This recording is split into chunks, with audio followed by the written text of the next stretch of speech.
안녕하세요. 오퍼시티와 함께 떠나는 무역의 세계 두 번째 시간입니다. 이번 시간에는 오퍼시티의 핵심 요소가 무엇이고 오퍼시티를 어떻게 작성하면 되는지 그 작성법을 함께 배우도록 하겠습니다. 우선 제가 그 강의를 시작하기 전에 여러분들한테 세 가지 질문을 드리고 시작을 하려고 하는데요. 여러분들은 청약이 무엇이라고 생각하시나요? 두 번째, 청약이 확정력을 갖기 위해서는 어떤 요소들을 갖춰야 할까요? 세 번째, 프리오파와 펌오파의 차이는 무엇일까요? 제가 지금 질문을 드리는 순간에 여러분들 머릿속에 무언가가 떠오르셨다면 이미 여러분들은 베테랑이라고 하실 수 있습니다.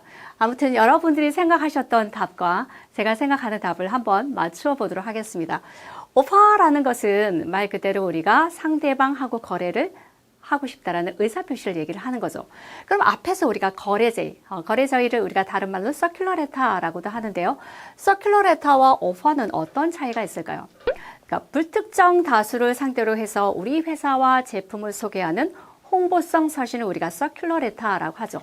반면에 오퍼시트는 특정인을 상대로 하는 거죠. 내가 특정인을 꼭 집어서 기사와 거래를 하고 싶다라는 의사표시를 하는 것이죠. 그 다음에 두 번째, 이렇게 오퍼가 그럼 확정력을 가지기 위해서는 어떤 요소를 갖춰야 될까요?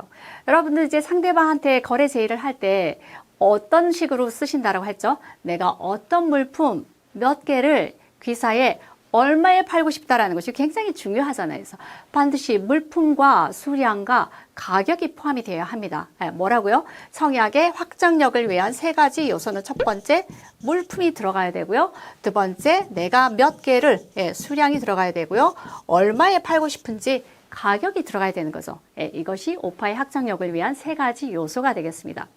그렇다면 프리오퍼와 펌오퍼는 또 어떤 차이가 있을까요? 프리오퍼는 우리가 자유청약이라고 하죠. 자유청약이라는 것은 내가 언제든지 상황에 따라서 취소를 할 수 있는 거죠. 반면에 펌, irrevocable 이런 단어가 들어가거나 아니면 유효기간이 설정된 것은 우리가 확정청약이라고 하는데요. 일단 확정청약을 하시게 되면 마음대로 그 기간 내에는 우리가 취소를 할 수가 없습니다. 그래서 여러분들의 입장에서 만약에 여러분들이 이제 막 입문하신 신사원이라면 조심스럽게 프리오퍼로 먼저 접근하시는 것이 좋고요. 본인 회사에서 지급하는 아이템이 막 지금 원자재 가격이 변동해서 너무 많이 올라가고 있어요. 그런 경우에는 펌오퍼를 하시되 유효기간을 굉장히 짧게 설정하시는 것이 좋을 것 같습니다. 그래서 이런 경우를 통해서 여러분들이 학습을 하시면서 본인 입장에서, 제 입장에서 어떻게 접근을 하면 좋은 건지 그런 노하우도 함께 습득을 하시면 좋겠네요. 그 다음에는 이제 우리가 실제로 오퍼시트를 어떻게 작성하면 좋은지 한번 보면서 설명을 드리도록 하겠습니다. 여기 보면 이제 한국코퍼레이션이라는 회사가 나오죠. 한국코퍼레이션의 이름과 그 다음에 주소, 연락처 등이 나오죠. 우리가 이제 무역서신에서는 이런 부분을 레터헤드라고 얘기하죠. 요즘은 이제 거의 이메일로 우리가 커뮤니케이션을 하기 때문에 이렇게 구체적으로는 나타나지 않지만 대부분의 경우에는 오퍼시트에는 이렇게 본인 회사 이름과 연락처, 주소를 다 명기를 하셔야 되겠죠. 그 다음에 이제 여기 왼쪽에 나오는 부분 메서즈라는 단어는 무슨 뜻일까요? 메서즈라는 것은 우리가 미스터의 복수이죠. 그렇지만 남의 회사를 높여 부를 때 어느 회사 귀중 우리가 그런 표현 쓰잖아요. 거기에 해당하는 표현이라고 할 수 있습니다. 그래서 ABC 테크놀로지라는 회사에 한국 코퍼레이션이 오퍼를 하는 그런 내용이겠죠. 그 다음에 오른쪽에는 뭐가 나와 있죠? 내가 청약을 하는 날짜. 그 다음에 레퍼런스 번호는 이제 본인이 관리하기 편한 그런 번호로 이제 관리를 하시면 되는데요. 보통은 자기 회사 이니셜 쓰시고 그 다음에 연, 월, 일 쓰신 다음에 오퍼를 작성하는 사람의 이니셜로 표기를 해주시면 나중에 이게 뭐지? 라고 확인을 하실 때 좀 더 쉽게 확인이 가능하겠죠. 그 다음에 이제 오퍼를 할 때는 내가 청약합니다, 청약드립니다 라는 표현을 해야 되는데요. 그 표현을 어떻게 할 수 있을까요? 여기 보시면 We are pleased to offer you 청약 드립니다 라는 뜻이죠. The following goods 다음 물품을 청약 드리는데 그 다음에는 뭐죠? On the terms and conditions 이러이러한 조건으로 청약을 드립니다. Described as follows 다음과 같은 조건으로 기사에 청약을 드립니다. 이제 그런 내용이 되겠습니다. 그래서 이제 밑에는 본인이 이제 구체적으로 제시하고 싶은 조건을 제시를 하면 되는데요. 첫 번째에 나오는 것이 뭐죠? Terms of payment, 결제 조건이죠. 그래서 여기에서는 Buy an irrevocable LCSI, 일란불 신용장으로 거래를 하고 싶습니다. 라고 이제 청약을 하고 있죠.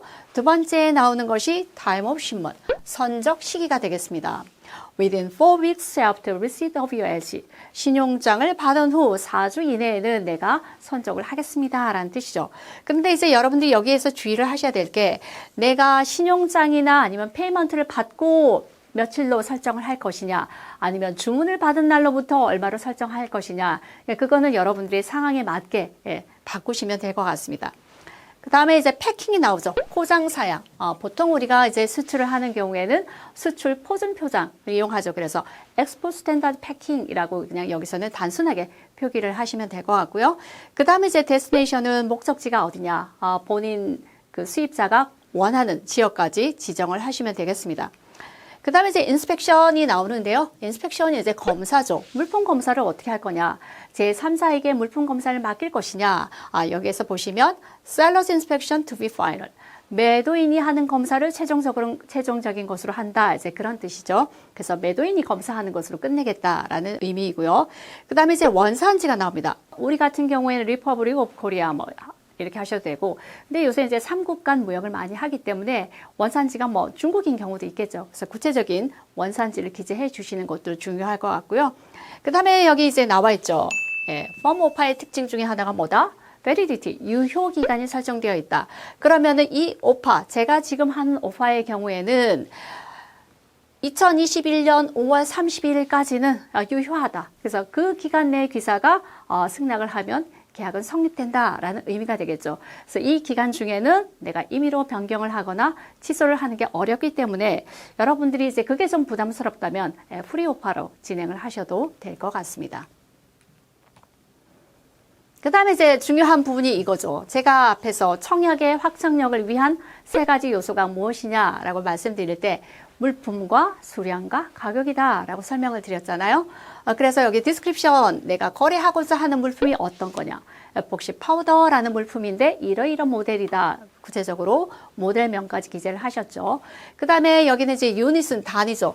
우리가 그 유닛이 단위가 킬로그램도 있을 수 있고 미터도 있고 피스도 있고 여러 다양하기 때문에 구체적인 단위까지 기재를 하시는 것이 좋습니다. 그 다음에는 본인이 원하는 그 수량이 있겠죠. 내가 이 제품을 얼마에 팔고 싶다라는 것은 수량에 따라서 우리가 가격을 달리 하잖아요. 그러니까 수량 기준을 적어주시고 거기에 해당하는 단가를 기재해 주시면 됩니다. 근데 이제 단가 기재하실 때 여러분들이 하나 주의하셔야 될 게 뭐냐면 밑에 반드시 뭘 적어줘야 된다? 인코텀즈 조건을 적어줘야 된다. 우리가 이제 뒤에서 인코텀즈 조건을 구체적으로 배우겠지만 내가 5불 50 킬로그램당 5불 50에 팔고 싶다라는 이 가격은 운임이 포함된 건지 아니면 보험은 누가 계약을 해야 되는 건지 수출 통관이나 수입 통관은 누가 해야 되는 건지 이런 것들에 대해서 구체적으로 명시가 있어야 되겠죠. 그래서 수량과 단가를 곱하니까 금액이 38,500불이 나왔습니다.